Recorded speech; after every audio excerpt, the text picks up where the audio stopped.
மக்களே, ஒரு பக்கம் வைல்ட் கார்டோட ப்ரோமோ வரிசையா வந்துகிட்டே இருக்கு. அதுல குறிப்பா அடுத்ததாக பிக் பாஸ் கனடா இருக்கார்ல, பிக் பாஸோட வாய்ஸ கொடுத்த கண்டஸ்டன்ஸே தமிழ் பிக் பாஸ் வீட்டுக்கு வராரு. அவருதான் அமித் பார்கவ்.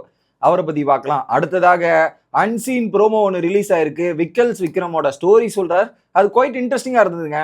அந்த ப்ரோமோ செக்மெண்ட்டே நம்மளை இம்ப்ரெஸ் பண்ற மாதிரி செமையா பேசியிருந்தார். அதை பார்ப்போம். லைவ்ல ஒரு பக்கம் பார்வதியோட புலம்பல் தாங்க முடியல. நான் நல்லா பண்ணியிருப்பேன், ஆனா என்ன இப்படி பேசுறாங்களே அப்படின்ற மாதிரி நடந்துட்டு இருக்கு. சில பேர் கமெண்ட் செக்ஷன்ல எப்பதான் வைல்ட் கார்டு உள்ள போறாங்க அதை பத்தின உங்களோட கருத்து என்னன்றதை கேக்குறீங்க. அது எல்லாத்தையும் பார்த்துருவோம். வணக்கம் மக்களே, நேஷனல் உட்ஸ்ல இருந்து உங்கள் மணிவண்ணன். சேனலுக்கு புதுசா இருந்தீங்கன்னா சப்ஸ்கிரைப் பண்ணிருங்க.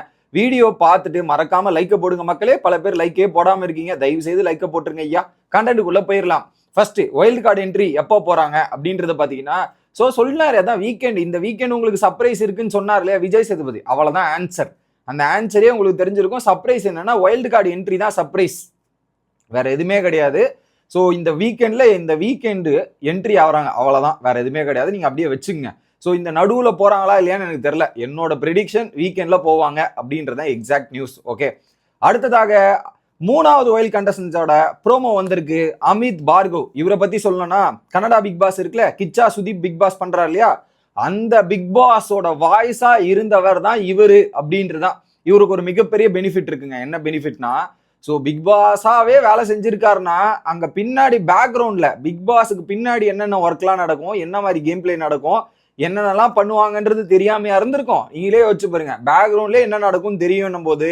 ஸோ பிக் பாஸ் என்ன சொல்ல வராரு, இதுக்கு பின்னாடி என்ன இருக்கும்ன்ற மாதிரி நிறைய விஷயங்கள் லாஜிக்கா யோசிக்கிறதுக்கான வாய்ப்பு இருக்கு. ஒரு விஷயம் பிக் பாஸ் இதுக்கு சொன்னார்னா அதுக்கு பின்னாடி என்ன காரணங்கள்ன்ற மாதிரி திங்கும் பண்ணுவாருன்னு நினைக்கிறேன். ஏன்னா அது ஒரு வருஷமா எத்தனை வாட்டி இல்லை, ஆனா கனடா பிக் பாஸ் வாய்ஸா இருக்கும்போது அட்வான்டேஜ் இருந்திருக்குமா இல்லையா, ஒரு மேஜர் அட்வான்டேஜோட வீட்டுக்குள்ள வராரு. ஸோ பின்னாடி பேக்ரவுண்ட் ஒர்க்கை தெரிஞ்சுக்கிட்டு இருந்து அவர் மிகப்பெரிய பிளஸ். நம்பர் 2 என்னன்னா, வைல்டு கார்டு என்ட்ரியா வரும்போது வீட்டில் இருக்கிற கண்டஸ்டன்ஸை பத்தி வெளியே இருக்கிற ஒப்பீனியன்ஸ் வேற மாதிரி இருக்கு. அது எல்லாத்தையும் உள்ள தெரிஞ்சுட்டு வரும்போது சம்பவம் இருக்குமா இருக்காதா, இருக்கும்ல, இருக்கணும். சரி, என்னதான் சொல்றாருன்னு பாக்குறேன். உள்ள இருக்கவங்க எல்லாருமே அவங்க கேமை விளையாடாம தான் கேமை விளையாடுறன்ற மாதிரி அவங்களுக்கு அவங்களே கன்ஃபியூஸ் பண்ணிட்டு இருக்காங்கன்ற மாதிரி. இன்னும் சில பேர் கேமே விளையாடாம செட் ப்ராப்பர்ட்டியாவே பல பேர் இருக்காங்க. ஃபார் எக்ஸாம்பிள் அரோலா சொல்லலாம், துஷார் சொல்லலாம். இவங்களாம் அந்த வீட்டுக்குள்ள எதுக்கு இருக்காங்க, ஏன் இருக்காங்கன்றது அவங்களுக்கே தெரியாது. ஏதோ ஒரு இருக்கிற இடம் தெரியாம இருந்துட்டு போயிருவோன்ற மாதிரி. ஆனா கேமை விளையாடாம பல பேர் இருக்காங்க. நிறைய பேர் கன்ஃபியூஸ்டு ஸ்டேட்லயுமே இருக்காங்க. இது பண்ணலாமா வேணாமா, சரியா இருக்குமா தப்பா இருக்குமான்ற மாதிரி ஏகப்பட்ட குழப்பத்திலும் பல பேர் இருக்கிறார்கள். அதுல மாற்றுக்கிறது இல்லை. ஓகே, ஆனா இப்போ கேம் அப்படியே ரிவர்ஸ் ஆக போகுதுன்ற மாதிரி. இது ரிவர்ஸ் ஒன்றும் ஆக போறது இல்லை, கேம் அதே இடத்துல தான் இருக்க போகுது. நீங்க முந்திக்கின்னு போறீங்களா இல்ல அவங்களுக்கு பின்னாடி வரீங்களான்றதுதான் பாயிண்ட். கேம்ல பொறுத்தவரைக்கும் யாருக்கும் மெஜாரிட்டி இப்ப சப்போர்ட் இல்லை. நீங்க போயிட்டு இம்ப்ரெஸ் பண்ணி உங்களுக்கான சப்போர்ட்டை தேர்த்திங்கன்னா நல்லா இருக்கும். அதான் ஒரு டைலாக் வேணா சொல்லலாம். இது கமெண்ட்ல தான் பார்த்தேன், டைலாக் நல்லா இருந்துச்சு. ஒரு பக்கம் நாங்க இந்த காடை வேணாடா எங்களுக்கு வந்து என்னது, ஒரு பக்கம் கனி கேங்க வேணாம், இந்த கேங்க வேணாம், கனி கேங்க வேணாம், பார்வதி கேங்க வேணாம், எங்களுக்கு வைல்ட் கார்டு கேங்கடா அப்படின்ற மாதிரி போட்டிருந்தாங்களே.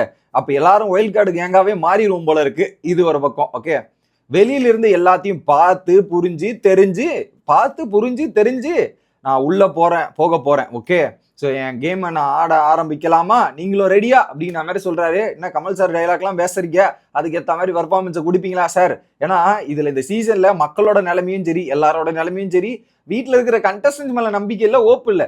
வர வைல்டு கார்டாவது ஏதாவது பண்ணுவானா அப்படின்ற ஒரு ஓப்புல தான் இருக்காங்க. இப்ப பாத்தீங்களா, நானே என் மூஞ்ச பாத்தீங்கன்னா அதுக்கு முன்னாடி பேக்கும்போது ஏதோ கொஞ்சம் சொங்கி போன மாதிரி ஏதோ மாதிரி பேசியிருப்பேன். இப்ப ஆட்டோமேட்டிக்கா என் மூஞ்சிலே ஒரு தேஜஸ் தர்ற மாதிரி இருக்கும். ஏதோ இந்த ஒரு வாரம் கடந்துட்டுன்னா நான் தப்பிச்சிருவேன்டா சாமின்னு நினைக்கிறேன். இல்ல வர வைல்டு கார்டும் அதை விட மோசமா இருந்துச்சுன்னா, நல்லா கண்டஸ்டன்ஸா தெரியுறாங்க, பட் நல்லா பெர்ஃபார்மன்ஸ் பண்ணிட்டா ஓகே. அவங்க வந்து இதை விட மட்டமா பண்ணிட்டாங்கன்னு வச்சுங்க, திரும்ப அப்படியே சொங்கிரும், ஒன்றும் பண்றதுக்கு இல்லை. ஓகே, அடுத்ததாக அன்சீன் ப்ரோமோ பாத்ரூம். அன்சீன் ப்ரோமோல விக்ரம் தன்னுடைய அப்பாவோட ஸ்டோரியை சொல்றாரு. குறிப்பா வந்து எங்க அப்பாவை நான் ப்ரௌடாக்கியதே இல்லை. ஸோ அவர் போடாத கோச்சிங் கிளாஸும் இல்லை அப்படின்ற மாதிரி. ஸோ லைஃப்ல அவர் தோத்துட்டாரு. ஸோ அவருக்கு என்ன மாதிரி அவங்க அப்பா தோத்ததால என் பையன் தோத்துடக்கூடாது அப்படின்ற எண்ணம் வந்து அவருக்கு நிறையவே இருக்கு. நானும் அவரை மாதிரி இருக்குன்றதால ஸோ அவருக்கு அந்த மாதிரி நிறைய டைம்ஸ் தோணி இருக்கு. பட் என் அப்பா தோக்க மாட்டார், நான் தான் உயிரோடு இருக்கேன்ல அப்படின்னு. ஸோ அவர் சொல்றது வந்து சென்டிமெண்டா இல்லை, அது ஒரு காமெடி ரீதியில டிராவல் பண்றாரு. பட் அதுக்கு பின்னாடி இருக்கிற வழிகள் அவருக்கு தான் தெரியும், அதுல மாற்றுக்கிறது இல்லை. காமெடியா சொல்றதால அவருக்கு பின்னாடி வலி இல்லை, வேதனை இல்லைன்னு நினைச்சுன்னா அது நம்மளுடைய தப்பு. அதை கன்வே பண்றது ப்ராப்பரா கன்வே பண்ணாருன்னா அந்த ஸ்டோரியோட தாக்கம் பெருசா இருக்கும். அதை அழகா இன்ட்ரெஸ்டிங்கா கன்வே பண்றது எனக்கு ரொம்ப பிடிச்சிருந்தது. ஓகே, அதுல குறிப்பா அவர் தோக்கல, என் அப்பா தோக்கல, நான் தான் இங்க இருக்கேன்ல, உயிரோடு இருக்கேன்ல, அப்ப எப்படி எங்க அப்பா தோப்பாரு? செத்தாலும் சினிமா விட்டு நான் போவே மாட்டேன், என்ன ஆனாலும் சரி எங்க அப்பாவை ஜெயிக்காம நான் விட மாட்டேன் அப்படின்ற மாதிரி ஒரு சபதம் எடுத்துட்டு. ஸோ இப்போ விக்கல்ஸ் விக்ரம் நிறைய பேருக்கு ஏன் ஏஆர் ரகுமானே அந்த விக்கல்ஸ் விக்ரம் சீனை கிரியேட் பண்ற மாதிரி பண்ணியிருக்காருன்னா அது அவருடைய வெற்றி தானே.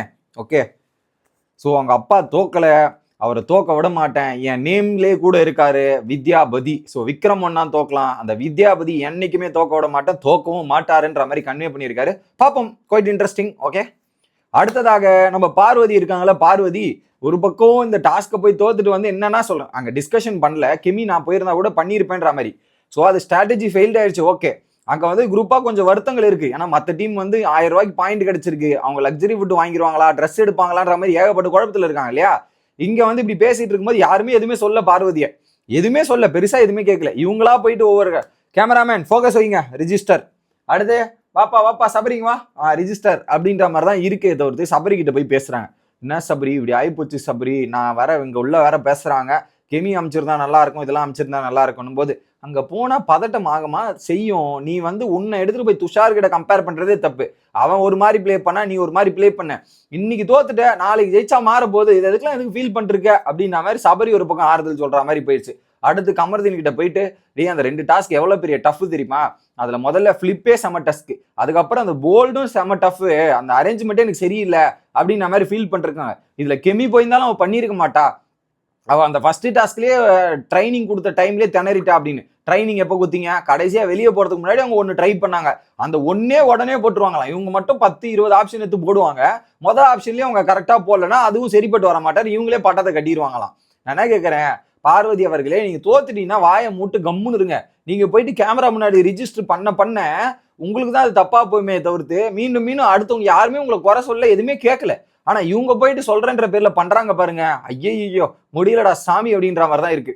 இன்னொரு பக்கம் இதுக்கு நடுவுல வந்து இவர் வேற வந்தார், யாரு, ஐயோ பேர் மறந்து போச்சு, வாட்டர்மெலன் ஸ்டார். அவர் வந்து பேசும்போது இந்த மாதிரி கம்பேரிசன் பண்றாங்கன்னா, இதெல்லாம் பண்றாங்கன்னா என்னன்னா இது சரியான, அப்பெல்லாம் இல்லப்பா வரும், நீ நல்லா தான் பண்ண, சூப்பரா தான் பண்ண, பட் உன்னை யாருமே திட்டல, பாராட்ட தான் செஞ்சாங்கன்னும் போது மேபி ஒரு இடத்துல சுவிக்ஷா போயிருந்தா ஜெயிச்சிருப்பா பாருன்ற மாதிரி அவர்கிட்டே இவங்களோட புலம்பல்ல சொல்ல வந்தவன அவரே கெமி எல்லாம் சொல்லாதீங்கன்னு போது பார்வதி கிட்ட சுபிக்ஷான்னு சொன்னோன்னு காண்டாயிட்டாங்க. ஆனா நீ கம்முன்னு கிளம்பி போயிரியா, தயவு செய்து நீ பேசாம இரு, நீ கிளம்பி போயிருன்ற மாதிரி ஒரு பக்கம் அவரை கிளம்ப விட்டுட்டு திரும்ப புலம்பல்ஸை ஸ்டார்ட் பண்ணி ஒவ்வொரு இடமா பார்வதி புலம்பல்ஸை கேட்டுக்கொண்டிருக்கிறோம்.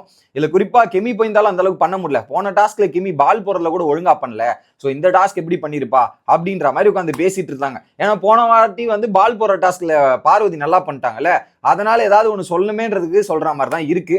உங்களோட கருத்துக்கள் என்னன்றத கமெண்ட் செக்ஷன்ல சொல்லுங்க. அடுத்த வீடியோவில் வருகிறேன். Bye guys.